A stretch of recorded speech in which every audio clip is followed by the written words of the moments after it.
नमस्ते बच्चों, कनेक्टेड में आपका स्वागत है। बच्चों, आज हम अंतिम दौर पाठ पढ़ेंगे। आज की कक्षा में हम निम्नलिखित चीजें सीखेंगे। एक भारत राजनीतिक और आर्थिक दृष्टि से पहली बार एक अन्य देश की पुछल्ला बनता है। भारत में अंग्रेजी राज्य की स्थापना उसके लिए एकदम नई घटना थी, जिसकी तुलना किसी और राजनीतिक अथवा आर्थिक परिवर्तन से नहीं की जा सकती। भारत पहले भी जीता जा चुका था, लेकिन ऐसे आक्रमणकारियों द्वारा जो उसकी सीमाओं में आकर बस गए और अपने को भारत के जीवन में शामिल कर लिया। उसने अपनी स्वाधीनता कभी नहीं खोई थी और वह कभी गुलाम नहीं बना था। भारत कभी ऐसी राजनीतिक और आर्थिक व्यवस्था में नहीं बना था जिसका संचालन केंद्र उसकी धरती से बाहर हो। वह कभी ऐसे शासक वर्ग के अधीन नहीं रहा जो अपने मूल और चरित्र दोनों में स्थायी रूप से विदेशी था। नया पूंजीवाद सारे विश्व में जो बाजार तैयार कर रहा था, उससे हर सूरत में भारत के आर्थिक ढांचे पर प्रभाव पड़ना ही था। लेकिन जो परिवर्तन हुए वह स्वाभाविक नहीं था और उसने भारतीय समाज के पूरे आर्थिक और संरचनात्मक आधार का विघटन कर दिया। ये ऐसी व्यवस्था थी जिसका संचालन बाहर से होता था, जो उस पर लाद दी गई थी। भारत ब्रिटिश ढांचे की औपनिवेशिक और खेतीहर पुछल्ला बनकर रह गया। अंग्रेजों ने अपने अंग्रेजी नमूने का अनुसरण करते हुए बड़े जमींदार पैदा किए। उनका लक्ष्य था लगान की शक्ल में अधिक से अधिक रुपया जल्दी से जल्दी इकट्ठा किया जाए। इसलिए वह एक ऐसे वर्ग को पैदा करना जरूरी समझा गया जिसके स्वार्थ अंग्रेजों के स्वार्थ से अभिन्न हो। ब्रिटिश शासन ने इस तरह अपनी स्थिति को सुदृढ़ किया। इस व्यवस्था में जमींदार थे, राजा थे और सरकार के विभिन्न महकमों में पटवारी, गांव के मुखिया से लेकर ऊपर तक कर्मचारियों की बहुत बड़ी संख्या थी। सरकार के दो खास महकमे थे, मालगुजारी और पुलिस। इन दोनों के ऊपर हर जिले में कलेक्टर या जिला मजिस्ट्रेट होता था, जो शासन की धुरी था। इस तरह भारत को साम्राज्यवादी उद्देश्यों के लिए बिना कुछ भुगतान किए अड्डे की तरह इस्तेमाल तो किया ही गया, इसके अलावा उसे इंग्लैंड में ब्रिटिश सेना के एक हिस्से के प्रशिक्षण का खर्च भी उठाना पड़ा। इस राशि को कैपिटेशन चार्ज कहा जाता था। वास्तव में भारत को ब्रिटेन के हर तरह के दूसरे खर्चे भी उठाने पड़ते थे। 19वीं शताब्दी के दौरान भारत में ब्रिटिश राज के इतिहास से किसी भी भारतीय को निश्चित रूप से मायूसी होगी और क्रोध आएगा। फिर भी इससे अनेक क्षेत्रों में अंग्रेजों की श्रेष्ठता का, यहाँ तक कि हमारी फूट और कमजोरियों का लाभ उठाने की क्षमता का पता चलता है। भारत में ब्रिटिश शासन के अंतर्विरोध, राम मोहन रॉय, बंगाल में अंग्रेजी शिक्षा और समाचार पत्र। व्यक्तिगत रूप से अंग्रेजों ने, जिनमें शिक्षावाद, प्राच्य विद्या विशारद, पत्रकार, मिशनरी और कुछ अन्य लोग थे, पाश्चात्य संस्कृति को भारत लाने में महत्वपूर्ण कार्य किया। अंग्रेजी चिंतन और साहित्य और राजनीतिक परंपरा से भारत को परिचित कराने का श्रेय उन योग्य और उत्साही अंग्रेजों को ही है जिन्होंने अपने चारों ओर उत्साही भारतीय विद्यार्थियों को इकट्ठा कर लिया था। शिक्षा के प्रसार को नापसंद करने के बावजूद खुद ब्रिटिश सरकार को परिस्थितियों से मजबूर होकर अपनी बढ़ती हुई व्यवस्था के लिए क्लर्कों को प्रशिक्षित करके तैयार करने का प्रबंधन करना पड़ा। इसलिए धीरे धीरे शिक्षा का प्रसार होने लगा। ये शिक्षा सीमित भी थी और गलत ढंग की भी। फिर भी उसने नए और सक्रिय विचारों की दिशा में दिमाग की खिड़कियां और दरवाजे खोल दिए। धीरे धीरे परिवर्तन होने लगा और आधुनिक चेतना का प्रसार हुआ। यूरोप के विचारों से बहुत सीमित वर्ग प्रभावित हुआ, क्योंकि भारत अपनी दार्शनिक पृष्ठभूमि को पश्चिम की तुलना में बहुत बेहतर समझते हुए उससे चिपका रहा। पश्चिम का वास्तविक आघात और प्रभाव तो जीवन के व्यावहारिक पक्ष पर हुआ। नई तकनीक, रेलगाड़ी, छापाखाना, दूसरी मशीनें, युद्ध के अधिक कारगर तरीके, ये सब ऐसी बातें थीं जिनकी उपेक्षा नहीं की जा सकती थी। सबसे प्रकट और व्यापक परिवर्तन ये हुआ कि खेती हर व्यवस्था टूट गई और उसका स्थान वैयक्तिक संपत्ति और जमींदारी ने ले ली। मुद्रा केंद्रित अर्थव्यवस्था का चलन हुआ और जमीन बिकाऊ वस्तु हो गई। देश के किसी और बड़े हिस्से की अपेक्षा बंगाल ने बहुत पहले इन परिवर्तनों को देखा और अनुभव किया, क्योंकि बंगाल में ब्रिटिश शासन 50 वर्ष पहले स्थापित हो चुका था। 18वीं शताब्दी में बंगाल में एक अत्यंत प्रभावशाली व्यक्तित्व का उदय हुआ। ये थे राजा राम मोहन रॉय। वे एक नए ढंग के व्यक्ति थे जिनमें प्राचीन और नवीन ज्ञान का मेल था। भारतीय विचारधारा और दर्शन की उन्हें गहरी जानकारी थी। वे संस्कृत, फारसी और अरबी के विद्वान थे और उस हिंदू मुस्लिम संस्कृति के उपज थे जो उस समय भारत के सुसंस्कृत वर्ग के लोगों पर छाई हुई थी।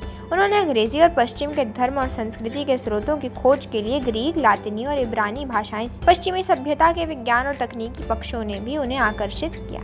अपने दार्शनिक और विद्वत्तापूर्ण झुकाव के कारण राम मोहन रॉय अनिवार्य रूप से प्राचीन साहित्यों की ओर झुके। तुलनात्मक धर्म के अध्ययन की पद्धति की खोज करने वाले दुनिया के वे पहले उत्साही व्यक्ति थे और शिक्षा को आधुनिक सांचे में ढालकर उसे पुरानी पंडिताऊ पद्धति के चंगुल से निकालने के लिए बहुत उत्सुक थे। उन्होंने गवर्नर जनरल को गणित, भौतिक विज्ञान, रसायन शास्त्र, जीव विज्ञान और अन्य उपयोगी विज्ञानों की शिक्षा की आवश्यकता पर जोर देते हुए लिखा था। इन सबसे अधिक वे समाज सुधारक थे। आरंभ में उन पर इस्लाम का प्रभाव पड़ा और बाद में कुछ हद तक ईसाई मत का, लेकिन वे अपने धार्मिक आधार पर दृढ़ता से जमे रहे। परंतु उन्होंने इस धर्म को उन कुरीतियों और कुप्रथाओं से मुक्त करने का प्रयास किया जो उसके साथ संबद्ध हो गई थी। ब्रिटिश सरकार ने सती प्रथा पर रोक उन्हीं के आंदोलन के कारण लगाई। राम मोहन रॉय भारतीय पत्रकारिता के में से थे। सन 1780 के बाद भारत में अंग्रेजों ने कई अखबार निकाले। इन अखबारों में आमतौर पर सरकार की कड़ी आलोचना रहती, परिणामतः उन पर कड़ा सेंसर लगता था। पहला अखबार जिस पर भारतीयों का स्वामित्व था और जिसका संपादन भी भारतीयों ने किया था, 1818 में अंग्रेजों में निकला था। उसी वर्ष श्रीरामपुर के बैप्टिस्ट पादरियों ने बंगाली में एक मासिक और एक साप्ताहिक पत्र निकाला। किसी भारतीय भाषा में प्रकाशित होने वाले ये पहले पत्र थे।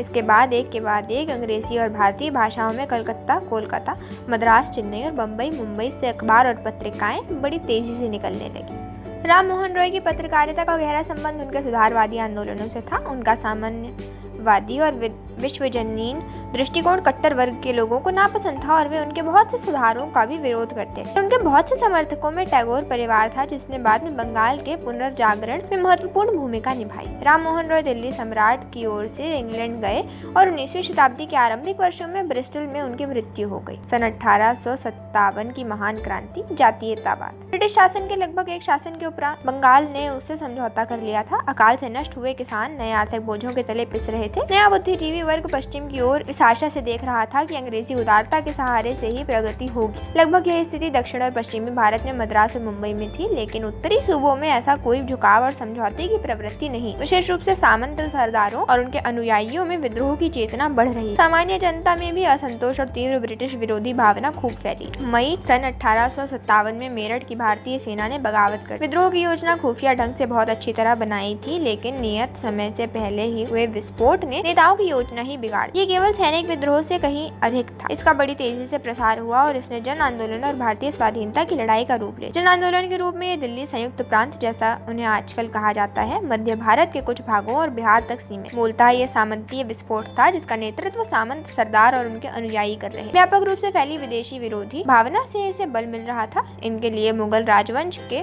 इस अवशेष की ओर देखना अनिवार्य हो गया, जो अब भी दिल्ली के राजमहल में बैठा था, लेकिन दुर्बल, बूढ़ा और अशक्त हो गया। हिंदू और मुसलमान दोनों ने विद्रोह में पूरी तरह हिस्सा लिया। इस विद्रोह ने ब्रिटिश शासन पर पूरा दबाव डाला और अंततः इसका दमन भारतीय सहायता से किया गया। सामंत सरदारों के साथ व्यापक क्षेत्रों में आम जनता की सहानुभूति थी, लेकिन वे अयोग्य, असंगठित थे और उनके सामने कोई रचनात्मक आदर्श और सार्वजनिक हित नहीं था।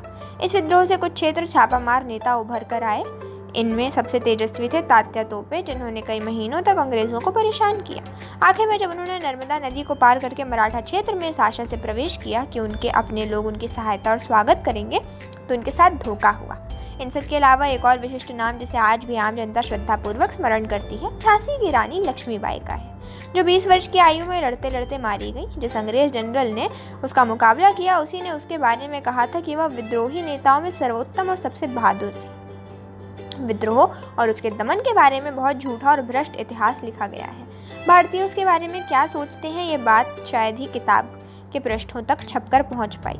सावरकर ने लगभग 30 वर्ष पहले the history of the war of independence शीर्षक पुस्तक लिखी, लेकिन उनकी पुस्तक तत्काल जब्त कर ली गई और अब भी जब्त है। इस विद्रोह ने ब्रिटिश शासन को झकझोर कर रख दिया।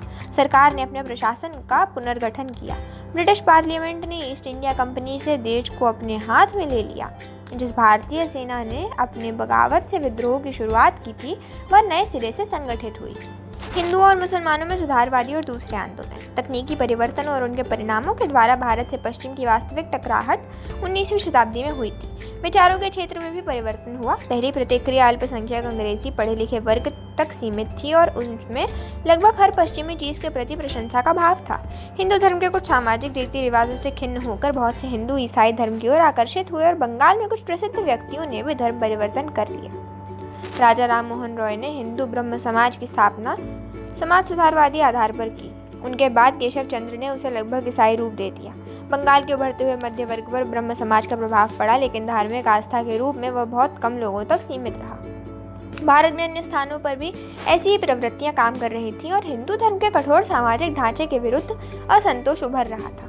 19वीं शताब्दी के उत्तरार्ध में स्वामी दयानंद सरस्वती ने एक अत्यंत महत्वपूर्ण सुधार आंदोलन की शुरुआत की, लेकिन उसकी जड़ पंजाब के हिंदुओं में जमी। यह आर्य समाज का आंदोलन था और नारा था वेदों की ओर लौटो। इस नारे का वास्तविक अर्थ था वेदों के समय से आर्य धर्म में होने वाले विकास का निषेध। ये बात महत्वपूर्ण है कि इसका प्रसार मुख्य रूप से पंजाब और संयुक्त प्रदेश के हिंदू मध्य वर्ग में हुआ। एक समय ऐसा आया जब सरकार इसे राजनीतिक दृष्टि से क्रांतिकारी आंदोलन समझती थी, लड़के लड़कियों में समान रूप से शिक्षा के प्रसार में, स्त्रियों की स्थिति का सुधार करने में और दलित जातियों के स्तर को ऊंचा उठाने में इसने बहुत अच्छा काम किया। लगभग स्वामी दयानंद के ही समय से बंगाल में एक दूसरे ढंग का व्यक्तित्व सामने आया और नए पढ़े लिखे वर्ग के बहुत लोगों पर उसका प्रभाव भी पड़ा। वे श्री रामकृष्ण परमहंस थे। वे सीधे साधे विद्वान नहीं पर धर्मप्राण व्यक्ति थे, लेकिन समाज सुधार में उनकी कोई विशेष रुचि नहीं थी। वे सीधे चैतन्य और भारत के अन्य संतों की परंपरा में आते थे। वे मुख्यतः धार्मिक थे पर साथ ही बहुत उदार थे। आत्म साक्षात्कार की खोज में वे मुसलमान और ईसाई तत्वज्ञानियों तक से मिले। उनमें से कुछ लोग कुछ समय श्री रामकृष्ण के साथ भी रहे। वे कलकत्ता के निकट दक्षिणेश्वर में बस गए और उनके साथ साधारण व्यक्तित्व और चरित्र की ओर धीरे धीरे लोगों का ध्यान आकर्षित होने लगा। धार्मिक विश्वास की बुनियादी बातों पर बल देते हुए उन्होंने हिंदू धर्म और दर्शन के विविध पक्षों को आपस में जोड़ा। उन्होंने दूसरे धर्मों को भी अपने क्षेत्र में ले लिया। वे हर तरह की सांप्रदायिकता के विरोधी थे। उन्होंने इस बात पर बल दिया कि सभी मार्ग सत्य की ओर जाते हैं। आधुनिक जीवन के संदर्भ में उन्हें समझना कठिन था, फिर भी वे भारत के बहुरंगी सांचे के अनुरूप थे। बहुत से लोग जिन्होंने उन्हें कभी नहीं देखा उनके जीवन कथा से प्रभावित हुए। इस वर्ग में रोमियो रोला थे, जिन्होंने उनकी और उनके मुख्य शिष्य विवेकानंद की जीवनी लिखी। विवेकानंद ने अपने गुरु भाइयों के सहयोग से रामकृष्ण मिशन की स्थापना की, जिसमें सांप्रदायिकता नहीं थी। विवेकानंद के पास अतीत का आधार था और उन्हें भारत की विरासत पर गर्व था। फिर भी जीवन की समस्याओं के प्रति उनका दृष्टिकोण आधुनिक था और वे भारत के अतीत और वर्तमान के बीच एक तरह के सेतु थे। वे बंगला और अंग्रेजी के ओजस्वी वक्ता थे और बंगला गद्य और ललित कविता के लेखक थे। वे सुंदर व्यक्तित्व के धनी थे, रोबीले, शालीन और गरिमावान। उन्हें अपनी और अपने मिशन पर भरोसा था। उनमें भारत को आगे बढ़ाने की गहरी लगन थी। उदास और पतित हिंदू मानस के लिए वे संजीवनी की तरह आए। 1893 ईस्वी में उन्होंने शिकागो में अंतर्राष्ट्रीय धर्म सम्मेलन में भाग लिया। अमेरिका में 1 वर्ष से अधिक बिताया। यूरोप की यात्रा एथेंस और कुस्तुतुनिया तक की और मिस्र, चीन और जापान भी गए। जो एक बार इस हिंदू सन्यासी को देख लेता था, उसके लिए उसे और उसके संदेश को भूलना कठिन हो जाता था। खुद उन पर भी पश्चिमी देशों की यात्रा का बहुत अधिक प्रभाव पड़ा। वे अंग्रेजों की लगन और अमेरिकी लोगों की जीवंतता और संभाव के प्रशंसक थे, लेकिन वे पश्चिम के धर्म व्यवहार से प्रभावित नहीं हुए और भारतीय दर्शन और आध्यात्मिक पृष्ठभूमि में उनकी आस्था और बलवती हो गई। उन्होंने वेदांत के अद्वैत दर्शन के एक ईश्वरवाद का उपदेश दिया। उन्हें विश्वास था कि विचारशील मानवता के भविष्य के लिए यही एकमात्र धर्म हो सकता है। उनके अनुसार वर्ण व्यवस्था एक तरह की सामाजिक व्यवस्था है जो धर्म से अलग थी और अलग ही रहनी चाहिए। सामाजिक संगठनों को समय के परिवर्तन के साथ बदलना चाहिए। विवेकानंद ने कर्मकांड के निरर्थक तात्विक विवेचनों और तर्कों की घोर निंदा की, विशेषकर ऊंची जाति की छुआछूत की। विवेकानंद ने बहुत सी बातें कही, लेकिन जिस एक बात के बारे में उन्होंने अपने लेखन और भाषणों में बराबर लिखा वह थी अभय निडर रहो। उनके अनुसार अगर दुनिया में कोई पाप है तो वह दुर्बलता है। हर तरह की दुर्बलता से बचो। दुर्बलता पाप है, दुर्बलता मृत्यु है। उपनिषदों का यही महान शिक्षा है और सत्य की कसौटी है। कोई भी चीज जो तुम्हें शारीरिक, बौद्धिक और आध्यात्मिक दृष्टि से कमजोर बनाती है, उसे जहर की तरह छोड़ दो। उसमें कोई जीवन नहीं है, वह सत्य नहीं हो सकती। सत्य मजबूत बनाता है, सत्य पवित्रता है, सर्वज्ञान है। अंधविश्वासों से सावधान रहो। मैं तुम्हें अंधविश्वासी मूर्ख कहने की अपेक्षा कट्टर नास्तिक कहना पसंद करूंगा, क्योंकि नास्तिक सजीव होता है और आप उसे कुछ बना सकते हैं। लेकिन अगर अंधविश्वास घर कर ले तो दिमाग गायब हो जाता है, बुद्धि क्षीण हो जाती है, जीवन का पतन होने लगता है। इसलिए विवेकानंद ने भारत के दक्षिणी छोर में कन्याकुमारी से लेकर हिमालय तक गर्जना की। इस प्रक्रिया में उन्होंने अपने आप को खपा दिया। सन 1902 में 39 वर्ष की आयु में ही उनकी मृत्यु हो गई। विवेकानंद के ही समकालीन थे रविंद्रनाथ टैगोर, किंतु वे बाद की पीढ़ी के थे। टैगोर परिवार ने 19वीं शताब्दी के दौरान बंगाल के विभिन्न सुधारवादी आंदोलनों में आगे बढ़कर भाग लिया था। उस परिवार में आध्यात्मिक दृष्टि से ऊंचे लोग थे, श्रेष्ठ लेखक और कलाकार थे। पर रविंद्रनाथ का स्थान सबसे ऊंचा था और पूरे भारत में क्रमशः उनकी स्थिति ऐसी हो गई थी कि कोई उनकी बराबरी नहीं कर सकता था। वे राजनीतिज्ञ नहीं थे, किंतु वे इतने संवेदनशील और भारतीय जनता की स्वाधीनता के प्रति इतने समर्पित थे कि जब भी कोई बात उनसे बर्दाश्त नहीं होती थी, वे बाहर निकलते थे और ब्रिटिश सरकार या अपने लोगों को चेतावनी देते। 20वीं सदी के पहले दशक में बंगाल में व्याप्त स्वदेशी आंदोलन में उन्होंने भाग लिया और अमृतसर के हत्याकांड के समय उन्होंने सर का खिताब लौटा दिया। शिक्षा के क्षेत्र में उन्होंने जो रचनात्मक कार्य खामोशी से आरंभ किया था, उसने शांति निकेतन को भारतीय संस्कृति का प्रधान केंद्र बना दिया। भारतीय मानस पर उनका प्रभाव विशेषकर एक के बाद एक आने वाली नई पीढ़ियों पर बेहद रहा। वे भारत के सर्वोत्तम अंतर्राष्ट्रीयवादी थे। अंतर्राष्ट्रीय सहयोग में विश्वास और उसके लिए काम करने के कारण वे भारत के संदेश को दूसरे देशों में ले जाते और उनके संदेश अपने लोगों के लिए लाते। फिर भी उनके पैर दृढ़ता पूर्वक भारत की धरती पर जमे थे और उनका मस्तिष्क उपनिषदों के ज्ञान से ओतप्रोत था। गौर व्यक्तिवादी होने के बावजूद वे रूसी क्रांति की महान उपलब्धियों के प्रशंसक थे, विशेषकर शिक्षा के प्रसार, संस्कृति, स्वास्थ्य और समानता की चेतना के। टैगोर ने भारत की उसी तरह बहुत अधिक सेवा की जैसे कि एक दूसरे स्तर पर गांधी ने की थी। अर्थात उन्होंने लोगों को एक सीमा तक इस बात के लिए विवश किया कि वे अपने विचारों के संकीर्ण घेरे से बाहर निकलकर मानवता को प्रभावित करने वाले व्यापक प्रश्न पर ध्यान दें। टैगोर भारत के सबसे बड़े मानवतावादी थे। 20वीं शताब्दी के पूर्वार्ध में टैगोर और गांधी निसंदेह भारत के दो विशिष्ट और प्रभावशाली व्यक्तित्व थे। उनकी समानताओं और विषमताओं की तुलना से हम बहुत कुछ सीख सकते हैं। कोई दो व्यक्ति अपनी बनावट और मिजाज में एक दूसरे से इतने भिन्न नहीं हो सकते। टैगोर संभ्रांत कलाकार थे जो सर्वहारा के प्रति सहानुभूति के कारण लोकतंत्रवादी हो गए थे। गांधी जो विशेष रूप से जनता के आदमी थे, भारतीय किसान का साकार रूप थे और भारत की दूसरी प्राचीन परंपरा का प्रतिनिधित्व करते थे। ये परंपरा संन्यास और त्याग की परंपरा थी। टैगोर मूलतः विचारक थे और गांधी अनवरत कर्मठता के प्रतीक थे। दोनों की अपने अपने ढंग की विश्व दृष्टि थी और उसके साथ ही दोनों पूरी तरह भारतीय थे। वे दोनों भारत के अलग अलग पक्षों का प्रतिनिधित्व करते थे जो एक दूसरे के पूरक थे। अपनी आध्यात्मिक और राष्ट्रीय विरासत में हिंदू मध्य वर्ग की आस्था को बढ़ाने में श्रीमती एनी बेसेंट का जबरदस्त प्रभाव पड़ा। इस समय एक आध्यात्मिक और धार्मिक तत्व था, लेकिन साथ ही उसके पीछे सुदृढ़ राजनीतिक पृष्ठभूमि भी थी। उदीयमान मध्य वर्ग का झुकाव राजनीतिक था और वह किसी धर्म की तलाश में नहीं था। उसे पकड़ने के लिए सांस्कृतिक आधार चाहिए था, कुछ ऐसा जो उनमें आत्मविश्वास पैदा करता और उस निराशा और अपमान के बोध को कम करता जो उनके भीतर विदेशी जीत और शासन ने पैदा कर दिया था। हर देश में राष्ट्रीयता के विकास के साथ धर्म के अलावा ये तलाश अपने अतीत की ओर जाने की प्रवृत्ति होती है। भारत का अतीत अपनी संपूर्ण सांस्कृतिक विविधता और महानता के साथ सब भारतीयों की साझी विरासत है। हिंदुओं, मुसलमानों, ईसाइयों तथा अन्य लोगों की भी, और उन्हीं के पूर्वजों ने उनके निर्माण में सहयोग दिया था। बाद में दूसरे मतों में धर्म परिवर्तन कर लेने के कारण वे इस विरासत से वंचित नहीं हो जाते। प्राचीन दर्शन और साहित्य, कला और इतिहास ने कुछ सांत्वना दी। राम मोहन रॉय, दयानंद, विवेकानंद और अन्य लोगों ने नए विचारधारात्मक आंदोलन चलाए। एक ओर उन्होंने अंग्रेजी साहित्य की समृद्ध साहित्य धारा से रसपान किया, वहीं दूसरी ओर उनका मानस भारत के प्राचीन मनीषियों और शूरवीरों के विचारों और कार्यों से और उन पुरानी गाथाओं और परंपराओं से भरा था जिन्हें उन्होंने अपने बचपन में आत्मसात किया था। इनमें से बहुत सी बातें मुसलमान जनता में भी समान रूप से प्रचलित थी। वे लोग परंपराओं से भलीभांति परिचित थे, लेकिन धीरे धीरे विशेष रूप से उच्च वर्ग के मुसलमानों के द्वारा ये महसूस किया जाने लगा कि उनके लिए इन अर्ध धार्मिक परंपराओं से जुड़ना बहुत मुनासिब नहीं होगा।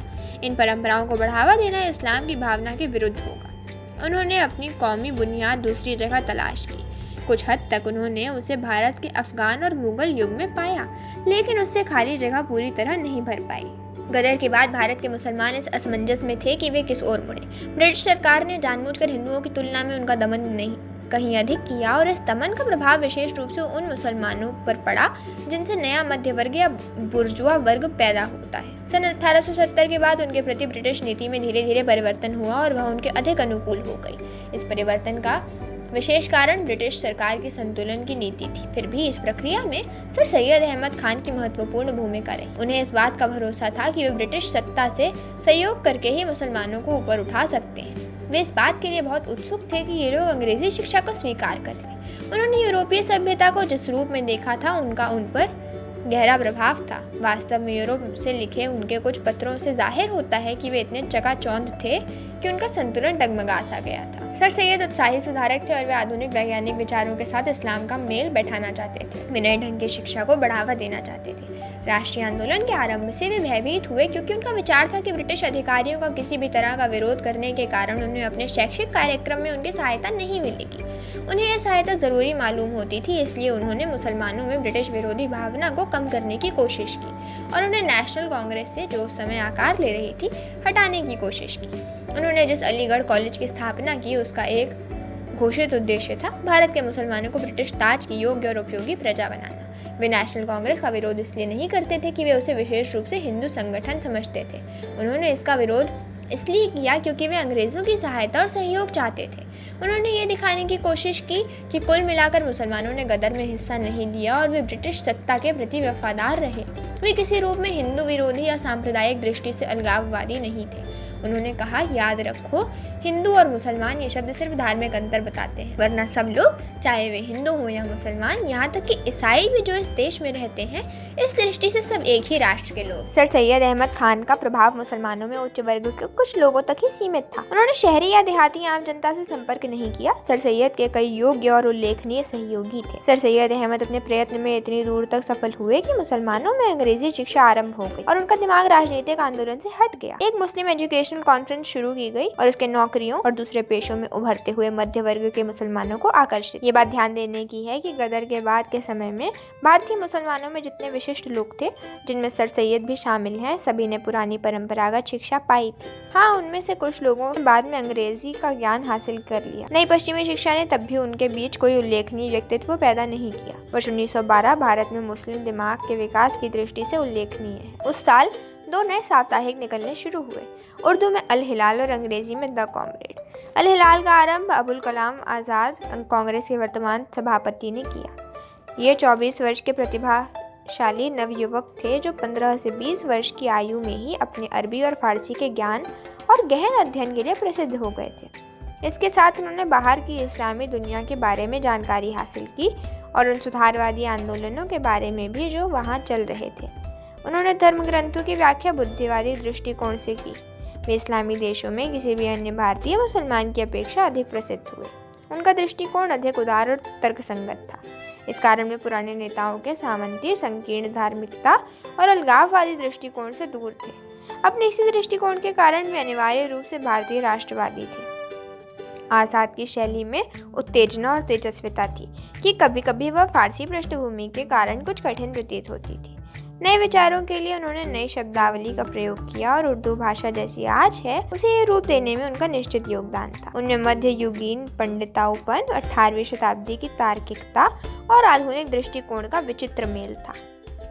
अलीगढ़ कॉलेज में सर सैयद खान से उनका संबंध रहा था, लेकिन अलीगढ़ कॉलेज की परंपरा अलग थी और राजनीतिक और सामाजिक दोनों दृष्टियों से वे रूढ़िवादी थे। अपने विद्यार्थियों के सामने वे जो मुख्य लक्ष्य रखते थे वह था निचले दर्जे की सरकारी नौकरी में प्रवेश करना। इसके लिए सरकार समर्थक रवैया अनिवार्य था और राष्ट्रवाद और विद्रोह के लिए कोई गुंजाइश नहीं थी। अलीगढ़ कॉलेज का समुदाय अब नए मुसलमान बुद्धिजीवियों का नेतृत्व कर रहा था और कभी कभी प्रकट रूप से और अधिकतर पर्दे के पीछे से लगभग हर मुस्लिम आंदोलन को प्रभावित करता था। मुस्लिम लीग की स्थापना मुख्य रूप से इन्हीं लोगों के प्रयास से। अबुल कलाम आजाद ने इस पुरातन पंथी और राष्ट्र विरोधी भावना के गढ़ पर हमला किया। ये काम उन्होंने ऐसे विचारों के प्रसार से किया जिन्होंने अलीगढ़ परंपरा की जड़ ही खोद दी। इस युवा लेखक और पत्रकार ने मुस्लिम बुद्धिजीवी समुदाय में सनसनी पैदा की। यद्यपि बुजुर्गों ने उन पर भौहें चढ़ाई, पर युवा पीढ़ी के दिमाग में उनके शब्दों ने उत्तेजना पैदा कर दी।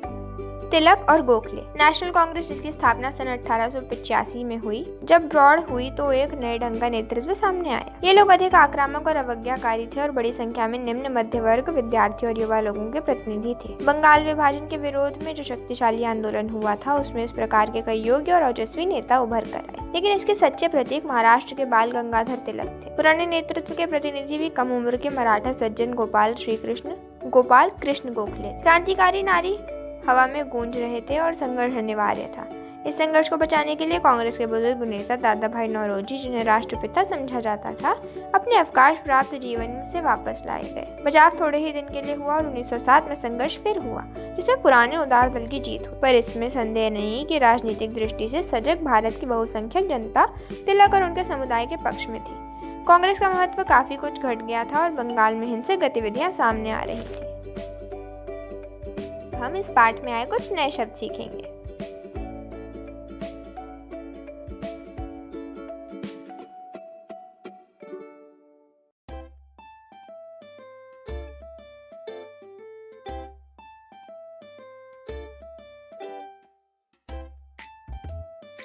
निम्नलिखित प्रश्नों के उत्तर दीजिए।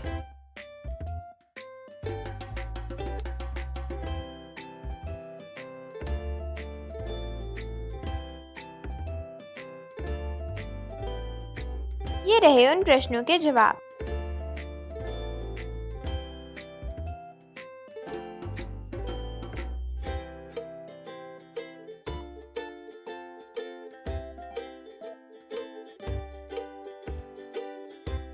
निम्नलिखित अपठित गद्यांश को पढ़कर पूछे गए प्रश्नों के उत्तर दीजिए।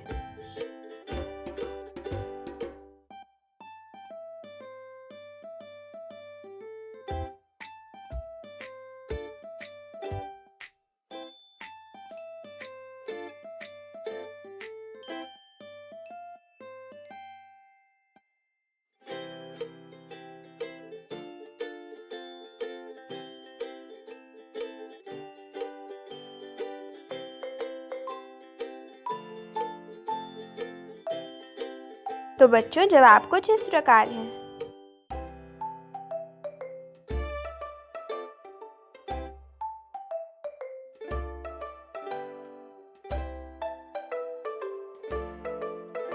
तो बच्चों ये था आज का पाठ। आशा करती हूँ कि आप सबको खूब आनंद आया होगा। आज की कक्षा यही समाप्त हुई। अगली कक्षा में मिलते हैं एक नए पाठ के साथ। धन्यवाद।